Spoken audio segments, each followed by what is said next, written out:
আজকে আমরা যে টপিক নিয়ে পড়াশোনা করব সেটা হলো সম্ভাব্যতা।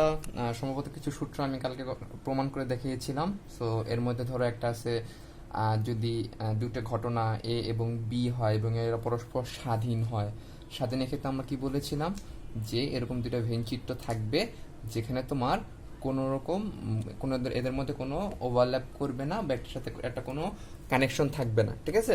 সেরকম আমি দেখাইছিলাম। সো এই সমস্ত প্রবাবিলিটির ক্ষেত্রে এ অথবা বি যে কোনো একটা ঘটার সম্ভাবনা হলো প্রবাবিলিটি অফ এ মানে এ ঘটার সম্ভাবনা প্লাস প্রবাবিলিটি অফ বি মানে বি ঘটার সম্ভাবনা। আর এটাও ঠিক একইভাবে তুমি চিন্তা করতে পারো যে স্বাধীন ঘটনার ক্ষেত্রে প্রবাবিলিটি মানে এ এবং ইউ থাকলে বা ইউ বা যেটাকে বলা হয় ইউনিয়ন, ইউনিয়ন চিহ্ন থাকলে হলো অথবা, তার মানে কি এ ঘটনা এ অথবা বি ঘটার সম্ভাবনা হলো এটা। আর আমরা কখন এটাকে বলা হয় ক্যাপ বলবো অথবা ইন্টারসেকশন, কখন ইন্টারসেকশন ব্যবহার করব যখন বলা থাকবে এ এবং, ঠিক আছে? তার মানে এটার জন্য আসবে এবং ও, আর এটার জন্য আসবে অথবা। মনে রাখবা এই যে ছোট্ট ছোট্ট কথার মাধ্যমে অনেক প্যাচ থাকে। তাহলে যদি হয় যে এ এবং বি দুইটা ঘটনা একসাথে ঘটতে পারে, তাহলে কি এই ঘটার সম্ভাবনা গুণন বি ঘটার সম্ভাবনা, ঠিক আছে? সেইভাবে আসলে করতে হবে। সো যখন আবার আমরা একটা ভেঞ্চিটো দেখাইছিলাম এরকম যদি পরস্পর নির্ভরশীল হয় তাহলে কি হবে? নির্ভরশীল হলে হবে P A plus PB minus P, মানে পি এ ইন্ডিভিজুয়াল ঘটার সম্ভাবনা, বি এর ইন্ডিভিজুয়াল ঘটার সম্ভাবনা এবং দুইটা একসাথে ঘটার সম্ভাবনার বিয়োগফল, ঠিক আছে?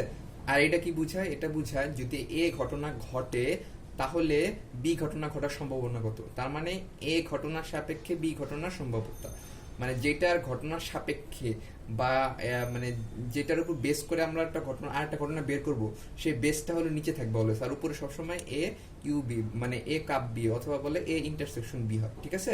সেই ছোটখাটো জিনিসগুলো মনে রাখলে তখন দেখবা যে মানে অঙ্ক করতে গিয়ে আটকাবে না।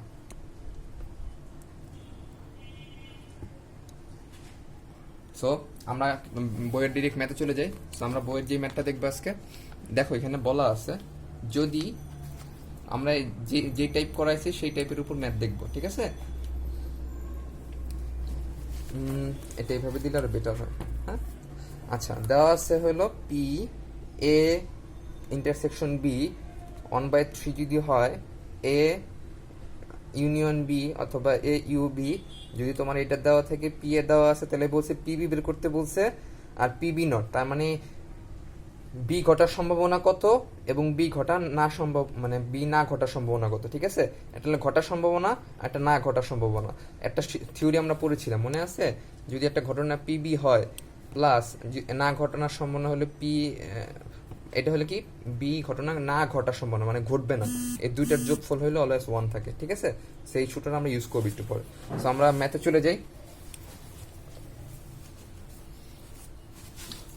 কি কি দেওয়া আছে আমরা তুলে নিই, ঠিক আছে? ফার্স্ট ম্যাথ, এটা হলো আমার বইয়ের 9 নাম্বার ম্যাথ। দেওয়া আছে কি দেওয়া আছে পি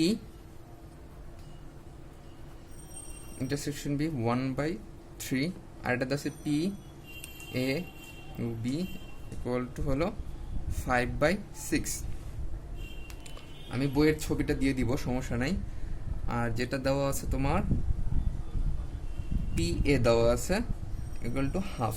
সো আমাদের বের করতে হবে হলো পিবি, ঠিক আছে? সো পিবি বের করার জন্য আমরা যে কাজটা করতে পারি সবার আগে, তাহলে পি বি, ঠিক আছে? সো এটার জন্য কি করব আমরা? সূত্র কি জানি বলো তো? এই দুইটা ঘটনা মনে রাখবা, যেহেতু এটা কিছু বলে নাই আমরা নর্মাল সূত্রটা নিব। That means A U B is equal to হলো P A plus P B minus of P A U B. So এখানে আমাদের কি কি দেওয়া আছে দেখো, এটার মান দেওয়া আছে, আমাদের বের করতে হবে পিবি। তাহলে পিবি বের করা যাক। পিবি ইকুয়াল টু তাহলে কি হয়? পিবি ইকুয়াল টু হবে P A U B plus P A B minus P A. So এটা আমরা খালি ক্যালকুলেশন করব। সো এটা খুব একটা কঠিন কাজ না আসলে।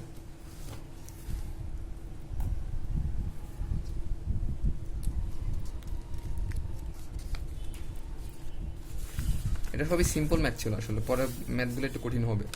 সো এখানে কি আসতেছে, এ ইউবের মান আমরা কি জানি 5/6, 5/6 প্লাস ক্যাপ বি হলো 1/3 মাইনাস এ এর মান কত হলো হাফ। অলওয়েজ ট্রাই করবা হাতে করতে, ক্যালকুলেশন যদি হাতে করো তোমার ঢাকা ইউনিভার্সিটিতে সুবিধা হবে আর কি। তাহলে 6 হলে এটা 5 প্লাস এটার জন্য 2 মাইনাস 3, তাহলে কত আসে 6, আর উপরে তোমার আসে 7 মাইনাস 3 4, দ্যাট মিনস কত 2/3, এটাই আনসার। তাহলে আমাকে বলো পি বি এর মান কত পেলাম আমরা 2/3। তাহলে পি বি এই যে বার এটার মান কত, এটার মান হলো 1 মাইনাস পিবি, ঠিক আছে, ওই যে সূত্র থেকে আসছে, মানে PB plus P B bar equal to হলো 1, এটা থেকে আমরা পেয়ে গেছি 1 মাইনাস 2/3, দ্যাট মিনস 1/3। সো আমরা দুইটা ম্যাথে আনসারই পেয়ে গেছি, সিম্পল। সো এইভাবে আসলে আমরা ম্যাথগুলো সলভ করবো, ঠিক আছে। আমরা পরের ম্যাথে চলে যাই। দেখো এখানে কি বলা আছে, পি এ দেওয়া আছে, পিবি দেওয়া আছে, পি মানে বি ঘটার সম্ভাবনা এ সাপেক্ষে, দ্যাট মিনস যদি এ ঘটনা ঘটে তাহলে বি ঘটার সম্ভাবনা দেওয়া আছে 3/5। তাহলে বলা হয়েছে তোমার এ কাপ বি বের করতে বলছে, অথবা এ এবং কি বলবো যে এ ইন্টারসেকশন বি, এবং আবার বলা আছে, ঠিক আছে, প্রথমে বলতেছে মানে A intersection B, that means A এবং বি দুইটা ঘটনা একসাথে ঘটার সম্ভাবনা এটা। আর এটা কি বলা হয় সেটার দ্বারা বুঝায় যদি তোমার বি ঘটনা ঘটে তাহলে এ ঘটনা ঘটার সম্ভাবনা কত, তার মানে বি ঘটনার সাপেক্ষে এ ঘটনা ঘটার সম্ভাবনা। তো আমাদের কি কি দেওয়া আছে এখানে, দেওয়া আছে এ ঘটনা ঘটার সম্ভাবনা, বি ঘটনা ঘটার সম্ভাবনা, এবং দেওয়া আছে যদি এ ঘটনা ঘটে বি ঘটার সম্ভাবনা, দ্যাট মিনস এ সাপেক্ষে বি এর প্রবাবিলিটি, ঠিক আছে। তাহলে আমাদের পরে বের করতে হবে কি বি এর সাপেক্ষে এর প্রবাবিলিটি, মানে উল্টাটা বের করতে হবে। আর আরেকটা বের করতে হবে যে দুইটি একসাথে ঘটার সম্ভাবনা কত, ঠিক আছে। সো আমরা এখানে চলে আসি, ম্যাথটা ইজি আছে। সো জাস্ট খালি কনসেপ্টটা নেওয়া দরকার, তোমাকে দেখাচ্ছি। সেটা আমার বইয়ের 10-2। সো এখানে কি আসবে, পি এ দেওয়া আছে আমাদের কাছে হাফ, তারপরে দেওয়া আছে পি বি ইকুয়াল টু হলো 1/3, তারপর দেওয়া আছে P B of A equal to হলো 3/5। তার মানে বের করতে হবে, তাহলে আমাদের সূত্র কি জানি আমরা বলো তো, নর্মাল সূত্র বের করতে হবে হলে পি এ কাপ বি, ঠিক আছে। এটা ফার্স্ট এটা বের করে তারপরে অন্যটা বের করা যাবে। তার মানে এটার ক্ষেত্রে আমাদের সূত্র কি ছিল, যেটা সাপেক্ষে অথবা যেটা নিচে থাকবে সেটা অলওয়েজ নিচে থাকবে, প্রবাবিলিটি অফ পি এ। তাইলে আর উপরে অলওয়েজ সেম জিনিস পি এ ইউ বি, মানে এটা কাপ বি বলি আমরা সংক্ষেপে আর কি, বা ইন্টারসেকশন বি। তাহলে কি এ ইউ বি মানে cup B equal to P A probability of A into probability of B with respect to A। তাহলে এখানে আমাদের মান কত, এটার মান হলো হাফ আর এটার মান হলো 3/5, তার মানে কত আসতেছে আমাদের 3/10। সো এখান থেকে কিন্তু আমরা একটা আনসার অলরেডি পেয়ে গেলাম, ঠিক আছে। আমাদের আরেকটা বের করতে বলছিল পি মানে probability of A with respect to B, B ঘটলে A ঘটার সম্ভাবনা কত, তাই সেম জিনিস।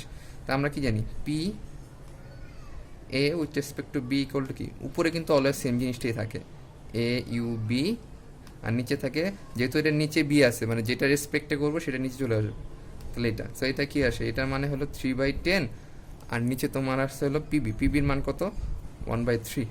সো এটা থেকে যা আসে তাই অ্যান্সার, ঠিক আছে, বুঝতে পারছো। সো ম্যাথগুলো কিন্তু খুব সহজ, একদম সিম্পল ভাবেই করা হয়েছে।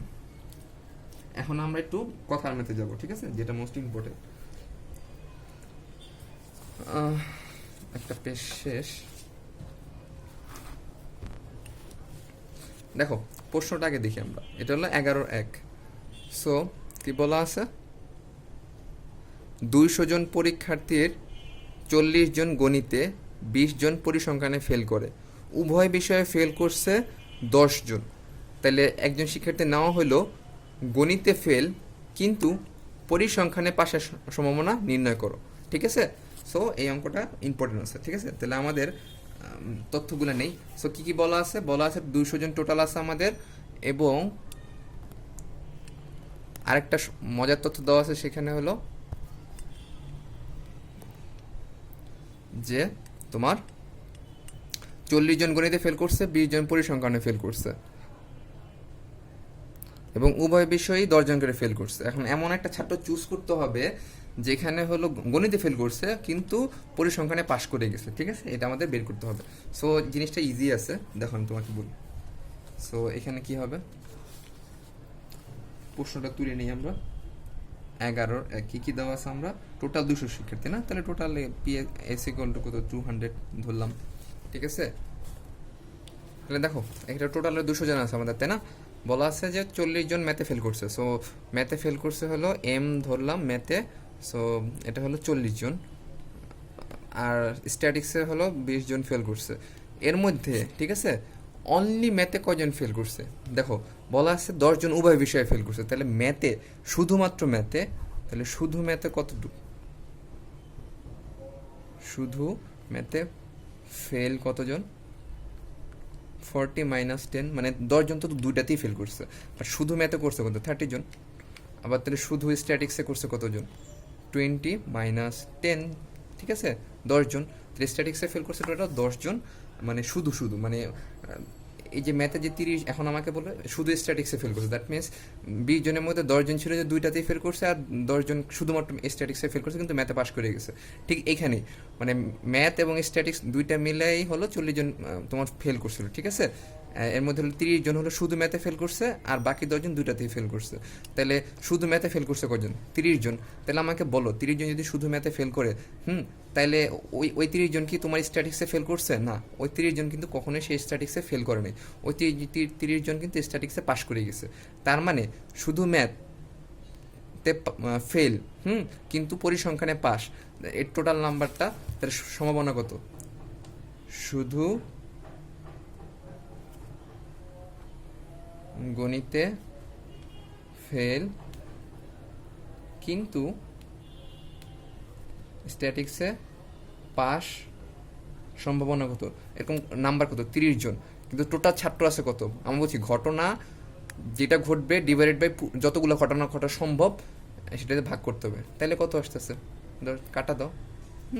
তাহলে কি 3/20, এটি আনসার, ঠিক আছে? খুব ছোট অঙ্ক, খালি কথার প্যাচ। আচ্ছা, তারপর লাস্ট একটা ম্যাথ দেখাবো আমি আজকে।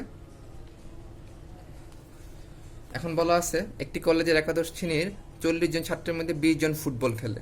এটা টোটাল হলো আমাদের, এটা হলো 11, এটা হলো 12, না 11-2, টোটাল হলো কত, 40 জন স্টুডেন্ট। আবার বলছে 20 জন ফুটবল খেলে, তাহলে ফুটবল খেলে হলো 20 জন। ক্রিকেট খেলে কতজন, 25 জন। দেখো বলছে 25 জন ক্রিকেট খেলে। তারপরে বলা আছে 10 জন ফুটবল